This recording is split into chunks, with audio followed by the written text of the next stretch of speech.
سب سے پہلے آپ کو بتائیں کہ اقوام متحدہ کے سیکرٹری جنرل انتونیو گوتریس کی پاکستان اور بھارت کے درمیان مساہلت کی پیشکش۔ خیبر ایجنسی کے مطابق گوتریس نے کہا کہ دونوں ممالک کے درمیان تناؤ کم کرنے اور بات چیت کے لیے دوبارہ آغاز کی کسی بھی ایسی کوشش کی حمایت کے لیے ہم تیار ہیں اور پیچیدہ مسائل بھی باہمی اور تعمیری مذاکرات کے ذریعے پرامن طور پر حل کیے جا سکتے ہیں، یہ کہا گیا ہے اقوام متحدہ کے سیکرٹری جنرل انتونیو گوتریس کی جانب سے۔ بھمبر کے علاقے مناور سیکٹر میں دشمن کی کوڈ کاپٹر کے ذریعے جاسوسی کرنے کی کوشش۔ پاک فوج کی جانب سے لائن آف کنٹرول پر بھارتی کوڈ کاپٹر کی فضائی حدود کی خلاف ورزی کو ناکام بناتے ہوئے اسے مار گرایا گیا۔ اسلام آباد سے رپورٹ دیکھیے۔ لائن آف کنٹرول پر فضائی حدود کی خلاف ورزی، پاک فوج نے بھارتی کوڈ کاپٹر مار گرایا۔ سیکورٹی ذرائع کے مطابق بھمبر کے علاقے مناور سیکٹر میں دشمن نے کوڈ کاپٹر کے ذریعے جاسوسی کرنے کی کوشش کی۔ پاک فوج نے بروقت کارروائی کر کے دشمن کی اس مذموم کوشش کو ناکام بنا دیا۔ سیکورٹی ذرائع نے کہا کہ یہ واقعہ پاک فوج کی مستعدی، پیشہ ورانہ مہارت اور دفاعی تیاری کا منہ بولتا ثبوت ہے۔ پاک فوج دشمن کی کسی بھی جارحیت کا فوری اور مؤثر جواب دینے کے لیے ہر دم تیار ہے۔ پوری قوم افواج پاکستان کے ساتھ مل کر دشمن کو ہر محاذ پر منہ توڑ جواب دے گی۔ پہلگام فالس فلیگ، بھارتی فوج بوکھلاہٹ کا شکار ہے۔ اپنے ہی سکھ فوجیوں پر فائرنگ کر دی۔ بھارتی فوج کے 2 یونٹس کی ایک دوسرے پر فائرنگ اور 5 سکھ فوجی ہلاک ہو گئے۔ واقعہ 25 اور 26 اپریل کی درمیانی شب مقبوضہ کشمیر میں LOC کے مقام پر پیش آیا ہے۔ بارامولہ سیکٹر میں دوران پیٹرولنگ یہ واقعہ پیش آیا۔ دفاعی ماہرین کا کہنا تھا کہ واقعہ بھارتی فوج میں پائی جانے والی بوکھلاہٹ کی جانب واضح اشارہ ہے۔ ذرائع کے مطابق واقعے پر 13 سکھ لائٹ انفینٹری کے سکھ جوانوں میں شدید غم و غصہ پایا جاتا ہے۔ دفاعی ماہرین کے مطابق یہ اپنی نوعیت کا پہلا واقعہ ہے۔ ماضی میں بھی اس طرح کے واقعات ہو چکے۔ پاک فوج سرحدوں کے دفاع کے لیے مکمل طور پر تیار ہے۔ بھارت کی جانب سے کسی طرح کی جارحیت کا منہ توڑ جواب دیا جائے گا۔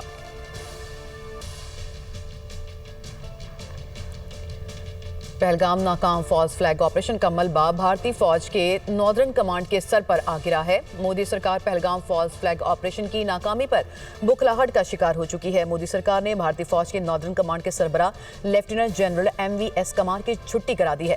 لیفٹیننٹ جنرل کمار کی جگہ لیفٹیننٹ جنرل پراتک شرما 1 مئی کو انڈین آرمی کے ناردرن کمانڈ کا چارج سنبھالیں گے۔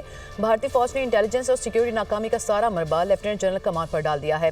7 لاکھ فوج، پیرا ملٹری ٹروپس، پولیس اور انٹیلیجنس ایجنسیز کے ہوتے ہوئے بھارتی فوج کی قیادت پہلگام حملے کے حوالے سے مکمل ناکامی کا شکار دکھائی دی۔ لیفٹیننٹ جنرل MVS کمار نے پہلگام آپریشن کے فوری بعد پاکستان کے خلاف مہم جوئی سے انکار کر دیا تھا۔ ذرائع کے مطابق لیفٹیننٹ جنرل کمار کی جانب سے انکار پر سرکار کا منصوبہ خاک میں مل گیا۔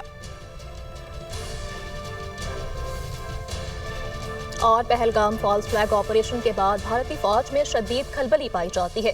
بھارتی deputy chief of staff strategy lieutenant general Prateek Sharma نے حال ہی میں ناردرن کمانڈ کی قیادت سنبھالی ہے۔ ذرائع کے مطابق کمانڈ سنبھالنے کے بعد لیفٹیننٹ جنرل پرتیک شرما نے ٹروپ سے ملاقات کی۔ 28 اپریل کو سومناتھ ہال سری نگر میں لیفٹیننٹ جنرل پرتیک شرما کی آفیسرز اور جوانوں سے ملاقات۔ اس ملاقات کے دوران مقبوضہ کشمیر میں تعینات آفیسرز اور جوانوں میں پریشانی پائی گئی۔ ملاقات میں لیفٹیننٹ جنرل پرتیک شرما بھارتی فوج کے آفیسرز اور جوانوں کو مطمئن نہ کر سکے۔ آفیسرز اور جوانوں کے موجودہ سیکورٹی صورتحال پر سخت سوالات۔ ان کی جانب سے کہا گیا کہ سخت سیکورٹی کے باوجود پہلگام حملہ کیسے ہو گیا؟ ہم آگے بھیجیں گے تو کینٹ کی سیکورٹی کا ذمہ دار کون ہوگا؟ جموں کشمیر کے مسلمانوں میں پہلگام واقعے کے بعد بھارتی فوج اور حکومت کے خلاف غصہ پایا جاتا ہے۔ پہلگام فالس فلیگ آپریشن بھارتی سیاسی حلقے بھی بوکھلاہٹ کا شکار نظر آتے ہیں۔ راہل گاندھی کا مودی کے نام خط، خصوصی پارلیمانی اجلاس بلانے کا مطالبہ کر دیا۔ بھارتی میڈیا کے مطابق کانگریس رہنما راہل گاندھی نے وزیر اعظم نریندر مودی کو خط لکھ کر پہلگام حملے کے بعد پارلیمنٹ کا خصوصی اجلاس بلانے کا مطالبہ کیا ہے۔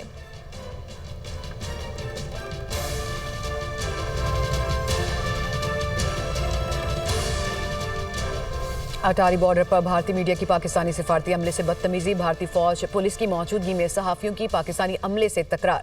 پاکستانی ہائی کمیشن کے عملے کی واپسی پر یہ واقعہ پیش آیا۔ پاکستانی عملہ اٹاری بارڈر پہنچا تو عملے سے پاسپورٹ لے لیے گئے۔ آپ کو بتائیں کہ اٹاری بارڈر پر بھارتی میڈیا کی پاکستانی سفارتی عملے سے بدتمیزی کا یہ واقعہ پیش آیا ہے، جس کے مناظر بھی آپ دیکھ رہے ہیں۔ بھارتی فوج پولیس کی موجودگی میں صحافیوں کی پاکستانی عملے سے تکرار کا یہ واقعہ پیش آیا اور پاکستانی ہائی کمیشن کے عملے کی واپسی پر یہ واقعہ پیش آیا ہے۔ پاکستانی عملہ اٹاری بارڈر پر پہنچا تو عملے سے پاسپورٹ لے لیے گئے۔